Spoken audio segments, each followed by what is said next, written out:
ఆంధ్రప్రదేశ్ ప్రజానీకానికి నమస్కారములు తెలియజేసుకుంటూ, ఆంధ్రప్రదేశ్లో కొన్ని రోజులుగా 26 జిల్లాలతో కూడినటువంటి 50,000 పైచిలకు న్యాయవాదులు విధులను బహిష్కరించి ఆంధ్రప్రదేశ్ భూ యాజమాన్య చట్టాన్ని, title act, Andhra Pradesh title act 2023ని రద్దు కోరుతూ కోర్టులను బహిష్కరించడం జరిగింది. నిరాహార దీక్షలు చేయడం జరుగుతుంది, పాదయాత్రలు చేయడం జరుగుతుంది, బైక్ యాత్రలు చేస్తూ ఉన్నారు. పాటలతోనూ నటనతోనూ కోర్టు ప్రాంగణాలు దద్దరిల్లుతూ ఉన్నాయి. ఈరోజు ఆంధ్రప్రదేశ్లో కోర్టు స్తంభించే పరిస్థితిలో ఆంధ్రప్రదేశ్ న్యాయ వ్యవస్థ ఉన్నది. అలానే ఆంధ్రప్రదేశ్లో డ్వాక్రా మహిళలు కొన్ని రోజులుగా ఉద్యమం చేస్తూ ఉన్నారు. గతంలో ఏదైతే వాళ్ళకు వాగ్దానాలు చేశారో, సుప్రీంకోర్టు తీర్పులను అనుసరించి న్యాయం కోసం ఈరోజు కొన్ని రోజులుగా వారు నిరసన వ్యక్తం చేస్తున్నారు, పోరాటం చేస్తున్నారు. ధర్నా చౌక్తో పాటుగా ఆంధ్రప్రదేశ్ దద్దరిల్లిపోతూ ఉంది. అలానే గత 2 రోజులుగా పారిశుద్ధ కార్యక్రమాలు కూడా ఉద్యమం చేస్తూ ఉన్నారు. వాళ్ళ ఉద్యమం అనేది మహోద్యమంగా సాగుతోంది. ఆంధ్రప్రదేశ్లో చెత్త ఎక్కడంటే అక్కడ పెరిగిపోయినది. ఆంధ్రప్రదేశ్లో రాష్ట్ర రాజధాని కోసం అమరావతి రైతులు భూములు ఇచ్చి, దానికి భిన్నంగా పాలకుడు 3 రాజధానుల కుంపటి పెట్టి ఆంధ్రప్రదేశ్ అభివృద్ధి శూన్యం చేసి, ఆ న్యాయం చేయమని, కోర్టు తీర్పును అమలు చేయమని 2000 రోజులుగా అమరావతి రైతులు ఉద్యమం చేస్తుంటే పట్టించుకున్న నాదులు లేదు. ఈ మధ్య వచ్చిన తుఫానులో ఆంధ్రప్రదేశ్లో రైతాంగం పూర్తిగా వ్యవసాయం అనేది కుదేలు కావటం జరిగింది. ఆంధ్రప్రదేశ్లో వరి ధాన్యం కానీ, వరి కానీ, పంట పొలాల మీద ఉన్నటువంటి సమస్తము పూర్తిగా వరి లేకుండా అయిన పరిస్థితి. అలానే చెరకు, పత్తి, అన్ని రకాలైనటువంటి పంటలు చేతికొచ్చిన టైంలో ఈ మధ్య జరిగినటువంటి ఆకస్మిక తుఫాన్కి రైతు కుదేలైపోయి ఆంధ్రప్రదేశ్లో రైతు కన్నీరు కారుతూ ఉన్నది. కనీసం ఇప్పటికి కూడా రైతు నష్టాన్ని అంచనా వేయటంలో ఒక నిపుణుల పర్యవేక్షణ కానీ, కమిటీని కానీ, ఆల్ పార్టీ మీటింగ్ ఆంధ్రప్రదేశ్లో ఏర్పాటు చేయటం కానీ, అలా రైతాంగానికి జరిగిన కష్టాన్ని, నష్టాన్ని, కన్నీరును కేంద్ర ప్రభుత్వం వెళ్ళటంలో కానీ, కేంద్ర ప్రభుత్వం నిధులు తీసుకురావటంలో కానీ రాష్ట్ర ప్రభుత్వం పూర్తిగా వైఫల్యం చెందింది. ఈరోజు ఆంధ్రప్రదేశ్లో అన్ని రకాల ప్రజలు కూడా వేదనతోటి ఇబ్బంది పడుతూ ఉన్నారు. పెరిగిన పన్నులు, తరిగిన ఆదాయాలు, లేని ఉద్యోగులు, వలసిపోతున్న నిరుద్యోగులతోటి ఆంధ్రప్రదేశ్ వ్యవస్థ అచేతనంగా పడి ఉన్న ఈ సందర్భంలో 151 సీట్లతో అధికారం అప్పచెప్తే ఈ మహానుభావుడు మరీ రోజా గారి చేతులు, మరీ చిన్న పిల్లలాగా ఆ చేతులు పట్టుకొని నొక్కుంటూ ఆమెకు బ్యాటింగ్ నేర్పుతున్నారంటే, ఆ వీడియో చూస్తుంటే మాకే చాలా ఇబ్బందిగా ఉంది. ఈరోజు ఆంధ్రప్రదేశ్లో జరుగుతున్న ఇబ్బంది ఏంటి, ఆంధ్రప్రదేశ్లో జరుగుతున్న ఆందోళనలు ఏంటి, ఆంధ్రప్రదేశ్లో అన్ని వర్గాలు రోడ్డు మీదకి వచ్చి ఉద్యమాలు చేస్తూ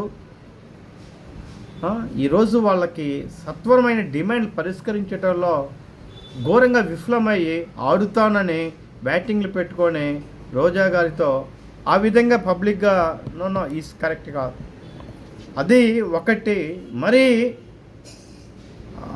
ఎక్కడ లేనటువంటి పరిస్థితుల్లో ఆంధ్రప్రదేశ్లో ఒక సీనియర్ పొలిటీషియన్ చంద్రబాబు నాయుడు కావచ్చు, లేదా ఒక ప్రముఖ సీనియర్ స్టార్గా ఉండి ఒక రాజకీయ పార్టీ అధినేతగా ఉన్నటువంటి పవన్ కళ్యాణ్ గారు కావచ్చు, లేదా తెలుగుదేశం పార్టీ జాతీయ అధ్యక్షుని హోదాలో ఉన్నటువంటి వ్యక్తులని, ప్రతిపక్ష పార్టీ నాయకులని, యువ నాయకుడైన లోకేష్ గారిని మాట్లాడుతున్న తీరు, రోజా కావచ్చు, లేకపోతే అంబడి రాంబాబు గారు కావచ్చు, నాని బ్రదర్స్ కావచ్చు, లేకపోతే విజయవాడలో ఉన్నటువంటి సోకాల్డ్ కొంతమంది కావచ్చు, అంత నీచాతి నీచంగా, అంత అసభ్యకరంగా గెలుపొందినటువంటి ప్రజల తరపున ఉన్నటువంటి మరొక పార్టీలో ఉన్నటువంటి వ్యక్తులను నీచాతి నీచంగా మాట్లాడుతుంటే ఇంగితం అనేది లేదా జగన్మోహన్ రెడ్డి గారికి? ఇలా మాట్లాడటం తప్పు, ఖండన చేయాల్సిన పని లేదా? కంట్రోల్ చేయాల్సిన పని లేదా? మీరు పైచాచిక ఆనందం పొందుతారా? మీరు దీన్నే సైకో లక్షణాలు అనేది. అలాంటి వ్యక్తులు కట్టడి చేయాల్సిన బాధ్యత ఒక పార్టీ నాయకుడిగా, అధికార పార్టీ వ్యక్తిగా, ఆంధ్రప్రదేశ్ ముఖ్యమంత్రిగా మీకు బాధ్యత లేదా? వారు బూతులు తిడుతూ ఉంటే మీరు కంట్రోల్ చేయవలసిన వ్యక్తులు మీరు ముసిముసి నవ్వులతో ఉంటారా? ఇంతమంది కడుపు బాధ రోడ్డు మీద పడి ఉద్యమాలు చేస్తుంటే ఈరోజు డ్వాక్రా మహిళలు, ఈరోజు వాళ్ళు పడుతున్నటువంటి వేదన విజయవాడలో మాకు సరిహద్దుల్లో ఉన్నటువంటి ప్రాంతంలో ఉన్నటువంటి అక్కడ వాళ్ళు కొన్ని రోజులుగా అక్కడ ఉద్యోగం చేస్తుంటే కన్నీళ్ళు నీళ్ళు వాళ్ళు బాధను వ్యక్తం చేస్తున్నారు. కనీసం ఒక్కరు కూడా వాళ్ళు పలకరించారా? ఒక్కరు కూడా సంప్రదింపులు చేయరా? ఈ లక్షణాలన్నీ కూడా ఆంధ్రప్రదేశ్ ప్రజానీకం గమనించవలసిన ఆవశ్యకత ఉంది. ఇంకొకసారి 2024లో ఆంధ్రప్రదేశ్లో కనుక ఇదే వ్యక్తికి కనుక అధికారం ఇచ్చినట్లయితే ఆంధ్రప్రదేశ్ నీచంగా దిగజారిపోతుందని చెప్పడం అతిశయోక్తి లేదు. మన గౌరవాన్ని మనం కాపాడుకోవాలి, మన ప్రతిష్టను మనం పెంపొందించుకోవాలి, మనకు ఉద్యోగ ఉపాధి అవకాశాలు పెంచుకోవాలి, మన కేంద్ర ప్రభుత్వ సహకారంతో ప్రాజెక్టులు తెచ్చుకోవాలి, ఉన్న ప్రాజెక్టులు కంప్లీట్ చేసుకోవాలి, పోలవరం నిర్మాణం జరగాలి.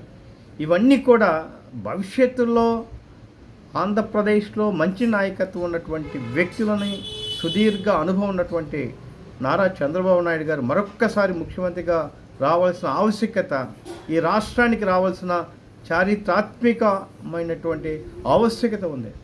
అందుకే పవన్ కళ్యాణ్ గారు రాజకీయాల కన్నా కూడా, పదవి కన్నా కూడా ఈ రాష్ట్రం పాటు 10 ఏళ్ల పాటు అలాంటి వ్యక్తి ఉంటే బాగుపడుతుందని అన్నీ కూడా కొన్ని త్యాగం చేయడం ద్వారా తెలుగుదేశం పార్టీతో సుదీర్ఘమైనటువంటి పొత్తుకు సిద్ధపడే రాష్ట్రాభివృద్ధికి పవన్ కళ్యాణ్ చేసినటువంటి సాహసోపేతమైన నిర్ణయాన్ని నేను ఒక న్యాయవాదిగా కొనియాడుతూ ఉన్నాను.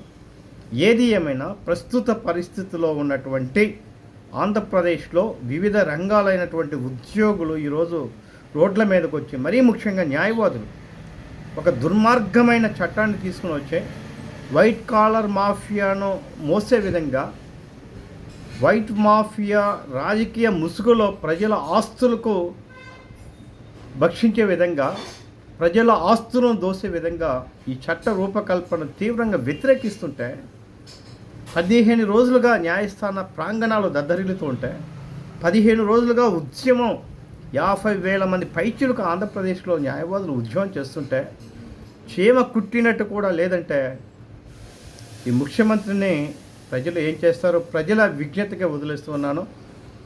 ఏది ఏమైనా కూడా ప్రజా సంక్షేమం కోరే ప్రభుత్వం, ప్రజల ఆశయాలను నెరవేర్చే ప్రభుత్వం, ఆంధ్రప్రదేశ్ అభివృద్ధికి ముందు చూపుతూ ఉన్నటువంటి వ్యక్తులు పాలకులుగా లేకపోవటం అనేది గత 4.5 సంవత్సరాలుగా ఆంధ్రప్రదేశ్లో ఉన్నటువంటి అభివృద్ధి శూన్యంలోకి వెళ్ళినట్టుగా నేను భావిస్తూ ఉన్నాను.